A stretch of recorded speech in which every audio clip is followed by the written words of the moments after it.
Obviously, last Thursday was a great night for us. I think for the entire program. I think that was probably the most impressive thing for me. It wasn't exactly the way we played that was the most impressive, but I think for the program, the support, first and foremost, the students, their ability to come out and create an atmosphere, as obviously Chip Kelly, I think, said it.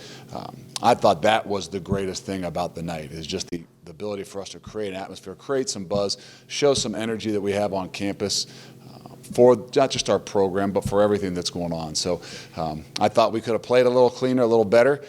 But I think the great thing we did learn was about ourselves and a little bit of maturity. The things we didn't do a great job, even though we had a good season last year, the things we didn't do a great job of was sometimes playing on the big stage. And I mean that in our ability to handle things when they happened, you know. And some things happened in that game. Defensively, the first touchdown, we blow something and give up basically a 72-yard, almost non-existent play. That wasn't anything they were looking for, but it was a complete blow by us. We don't recover, and the guy goes 74 yards or whatever. Came to the sideline, handled it 100 times better than we would have last year.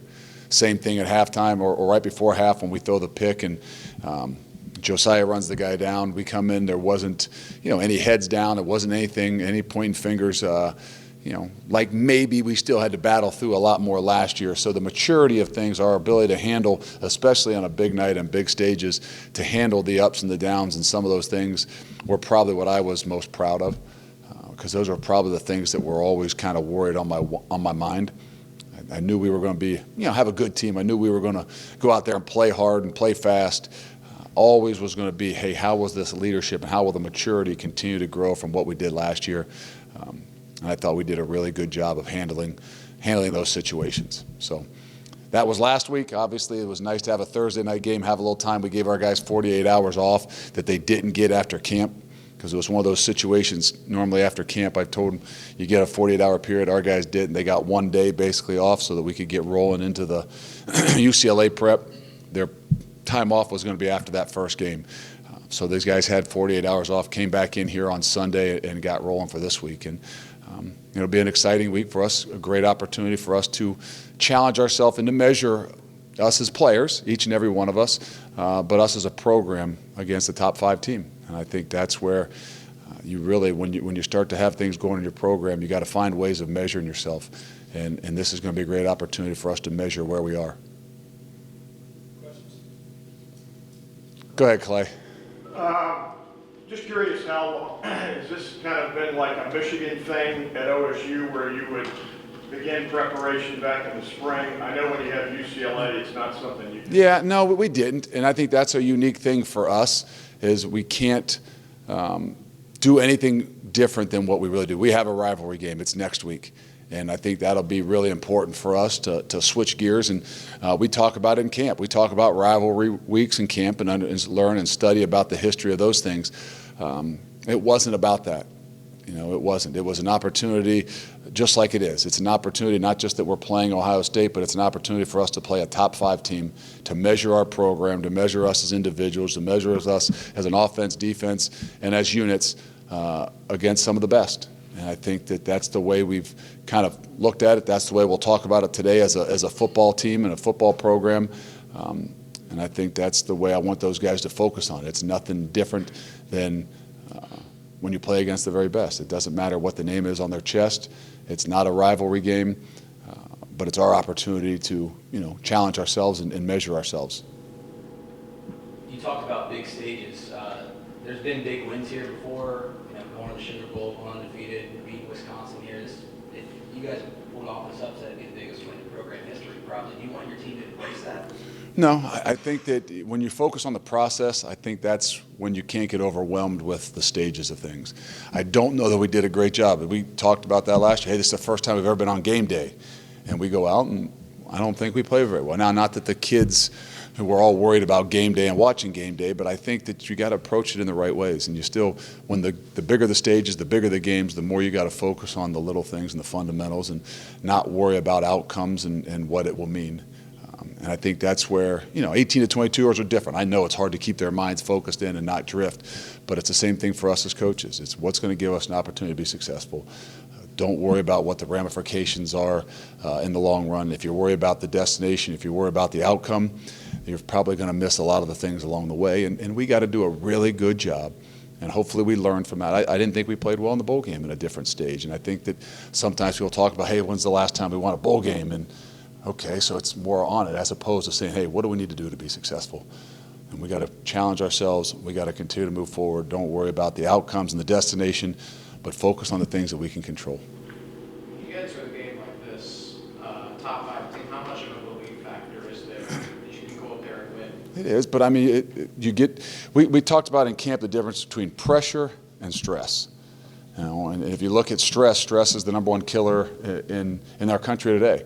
You know, all the different things that go on with athletes, especially college football athletes, with anxiety and, you know, I feel this and I mean, there's a million more things because of the stress on college athletes and football players in particular. So we talked about in camp, what's the difference between stress and pressure? Well, there's not that much.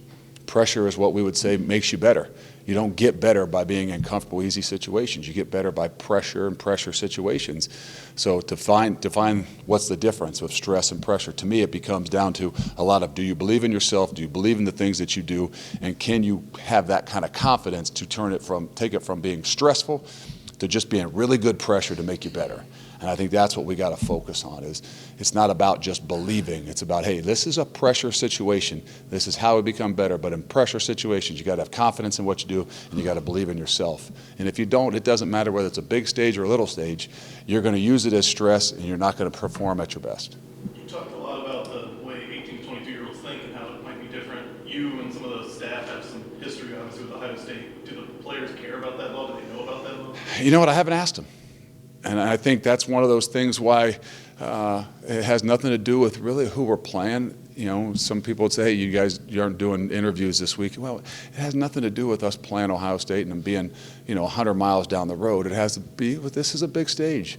And what I want to do is, not what we did last year in some of those situations, and maybe we got distracted in the UCF game and game day and all that, and say, hey, let's just don't worry about all those things. Let's focus on ourselves. Let's focus on the things we can do, put ourselves in those situations, and not over talk about it. So I think the first question, I didn't talk about who we're playing. I talk about it being, hey, this is a great program, a great team, and this is a challenge to us, as opposed to it being, an in-state, 100 miles away, things where maybe a lot of our kids grew up as Ohio State fans. Try to put all those things aside. Don't make a bigger deal about it, but look at it as, hey, this is an opportunity. Would it be as great of a game if they weren't ranked? For some people it still would be, but the reality is, what is it? It's a top 5 team, and an opportunity for us to measure ourselves against the best. You were a first-year special teams coach in 2002. What do you remember about that game? What do I remember about that game? I'm not sure. I remember maybe a fake punt. I think they had a fake punt on us. If I can remember, that might have been when D'Antonio went there after that. No. Okay. Might have been the last 3 shots in the end zone. Yeah. The one in Paul Brown Stadium. I was thinking of the one after that. Yeah. What do you recall about that? No, I recall that they had every opportunity to win the football game. A little young quarterback named Gino Guidugli that, did a really good job at,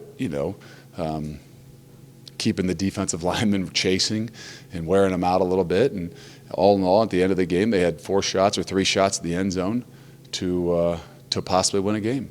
And, it was a hard-fought battle. You don't talk to Gino about that game? I don't think so. I think maybe there was some stuff on Twitter this summer, a few clips of the game. I think I didn't see it, but my son sent it to me. Then I actually had to forward it over to Gino. I can't remember if he was getting sacked or if he actually did something decent. But, I was being on the other side. I remember that there was 4 games that came down to the last play of the game, and Cincinnati was one of them. Yeah, would you this week at all take any time to remind these guys, show them video of that game to show them what's possible? I think sometimes if you do that, you're making it like, hey, we got to do something extraordinary to be successful. I think they all understand. I don't know that there's many of them that know a lot of the history, and so today's day and age, these kids, that was 16, 7, I don't even know how many years ago. And I don't know, they couldn't tell you a player that was playing in the game probably.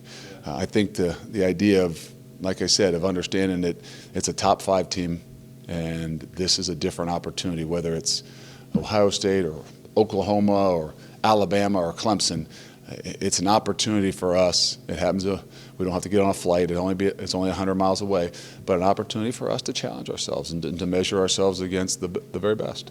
You touched on this a little bit yesterday, but a lot of these players you recruited or knew, as they were coming in there, someone like Malik Harrison, is that someone you've kept tabs with and watched how he's progressed? I'm pretty bad at keeping a lot of tabs. And I probably saw 2 games last year from him, obviously when we were done. Other than that, it's really difficult, to keep tabs on them or to stay in communication with them. But I've obviously followed a little bit of whatever has happened, and there are some guys like Malik that even a couple years ago that obviously came down and saw us in the first year. But just like they are, they got a million different things going on. You got 115 new 18 to 22-year-olds that that are counting on you and you spend a lot of time with to build relationships. I'm one of those guys that doesn't do a great job at keeping those relationships anyway. So it's been difficult, and I haven't done a great job of it.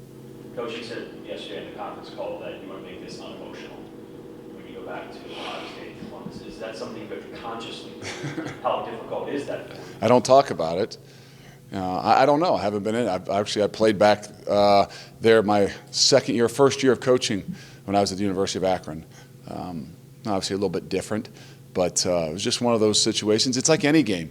You try to take the emotion out of it. I mean, we play UCLA on a great night here, and to me, one of the big things everybody always says, hey, make sure you stop and look around and enjoy the moment and the atmosphere. And to be honest with you, for me, it's in the moment, it's like try to take the emotion out, do what it is that you do, and be successful and enjoy it afterwards. So being back at your alma mater makes it a little bit more difficult, but only shows you where you are as a coach too. Can you take the emotion out of it, focus on the things you need to do, and prepare your guys.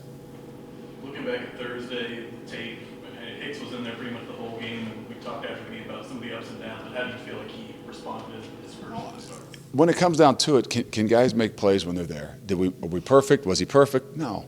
And I know a lot of people would point out the missed tackle or so, the saving tackle on the long touchdown, or a face mask call on the sideline. But what I can say is, obviously, he had an opportunity to make plays. He made some. He was aggressive in what he did. And a lot of guys were very similar. There's a lot of other guys that were out there for the first time. They just didn't happen to be taking a place of, a guy that, we all hold in very, very high esteem, and made some really big plays for us the year before, and we were expecting a lot of things from. So I think he was thrown in a position that was just focused on a little bit different than a lot of other guys that were maybe getting some of their first real opportunities and starting time. When you watch Ohio State, Florida Atlantic, did they show much on offense? I don't know that they had to. I don't know if they did. But it's still similar to what they've done over the last couple years with Coach Day there. So I don't think you're as curious or, hey, what else do they have in their bag, as opposed to the defense. I think defensively it's really difficult going into a game where you don't know that they showed a whole lot, but you're not really sure with a new coordinator and a new system. A little bit more of, hey, what are they really going to be and do defensively, because they probably didn't have to do a whole lot or didn't do a whole lot, but maybe that's who they'll be too. So I think defensively you're probably a little more curious than you are offensively. As good as they've been over the last few years offensively, how much more can you do, or how much more do you need to do? Yeah, and obviously Justin Fields, again, off such a great start. What kind of challenges does somebody like him? Well, I think the run-pass option is always a big issue. I mean, when you see a guy throw a deep ball to the field side, you know how strong his arm is. You see him take obviously the first run for however far he had to go, and he did. So all the tools are obviously there, from the deep balls to the field side stuff to the ability to run. So where is he with the whole scheme? I'm sure that's probably the bigger question for us, is do they have everything that they've done over the last 3, 4, 5 years, or do they, have a little bit smaller of a package just based on, him in his first game and first year there. When you first got here, you thought about asking that this game be canceled. How come? That was a mutual kind of Coach Meyer and I had kind of said that when we first got the game. Say, hey, maybe this wouldn't be the best, And it was probably more so just because of the situation and leaving right away, and that was never really addressed much after that. In the last, that was 3 years ago, so it was never much addressed after that.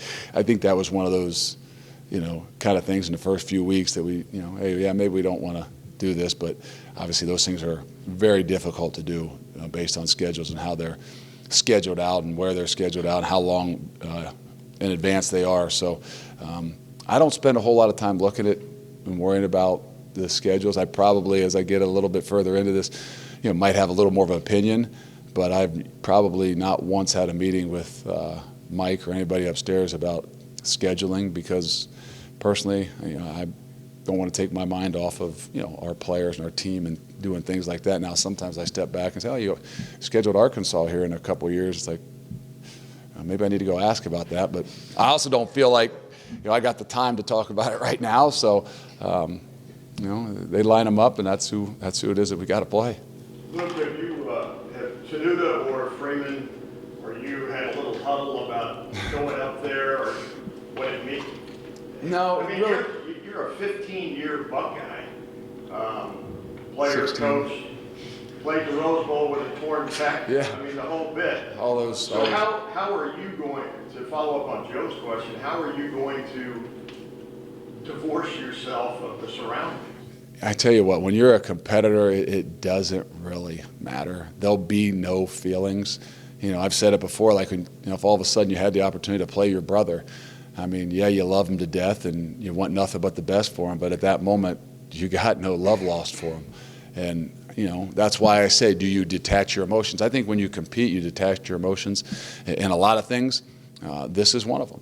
So, yeah, we've been there, known a lot of things, know what the atmosphere is going to be like, a lot of history, whether it's me, Coach Tenuta, Coach Freeman. But all in all, it's about a game, and it's about these 18 to 22-year-olds that sit in these seats and, what you can do for them and how you can prepare them and how much you can give them to give them the best opportunity to be successful, and how much you don't give them because of, the situations in the atmosphere. So I think it's unique. And you don't want to avoid the question and just say you don't think about it. But the reality is, I think as a competitor, you kind of wipe your emotions away no matter what the situation. And I think that's the only way to be successful in this type of situation in particular. I asked you in the spring if there was any chance you'd run to the wrong sideline, and that was an emphatic. Unless I get hit really hard, I don't think that there's the concussion option that would make you go off the wrong sideline, but I'll be close enough that I could take a couple shots, but never had a concussion that bad that would take me to the opposite or enemy side, so I feel pretty confident about that one. A couple more questions. You have any injury update on Dokes? No, he didn't practice yesterday. We ran around a little bit yesterday, usually after Tuesday's practice when we get with the doctors, and then we'll sit down and figure out where he is and what the options are for him this week. I'm not sure. I don't know just yet, and maybe a miracle happens. He's running around there tonight, and who knows what he can be by Saturday. You mentioned some of your kids maybe growing up as Ohio State fans. I know you're trying to separate the two between the game and the emotion, but do you think that adds fuel to the fire to some of these guys? Well, I think it does. I'm not going to lie to you, but I also don't want it to be too emotional, because then there's no greater way of draining your energy as soon as you get started than emotions. And if you're too emotional about it, and this is, I've always wanted to play in here, and all of a sudden, bam, your emotions and you're zapped. So I think the ability for us to focus on, hey, this is a top 5 team. Whether, like I said, whether it was LSU or Oklahoma, obviously happens to be right here in our state. And let's look at it like that, so you can control your emotions as well, because you're going to need every ounce of energy that you have for this game. But do you think that's changed, Luke? And I know you've only been here for 3 years, but you're in the rooms and you talk to players when you recruit them. Last week during the Ohio State game, one of the announcers said that everybody at UC dreamed of playing at Ohio State. Do you think that's still true? Do you think you've now made UC a dream destination? Well, that's what we're trying to do. And that's what we want to continue to do. It takes a while to do that. It's consistency over time. And I think that's where the ups and the downs of the program, meaning, from the very highest of, Coach D'Antonio or Coach Minner or Brian Kelly or Butch Jones or what, when it's very high and then you don't have, you lose a guy, I think that's what it makes it difficult to make it a destination. And that's my objective, is to create that over time that it is. It is. And I'm sure there's a lot of kids like, Colin Woodside, who dreamed of playing in Nippert Stadium. His dad obviously played here. He came here as a young kid, and his dream was, he was a outside of Columbus kid, but his dream was to play in Nippert Stadium. And it's a lot of how you're brought up and how you grow up. Whether you were just outside of Fairfield Union, just outside of Columbus, Ohio, he dreamed of being a Bearcat. Brian Wright is from Delaware. I don't know if he always dreamed of ever playing in Ohio Stadium. I don't think he did. We got some guys from Virginia that probably never dreamed of playing in Ohio Stadium. So it's not different, so to speak, for maybe some guys who grow up in this region. But don't be surprised that there aren't some guys that grew up, and there won't be a lot more in the future that have grown up going to games like that was Thursday night, and all of a sudden this is where they want to play no matter what.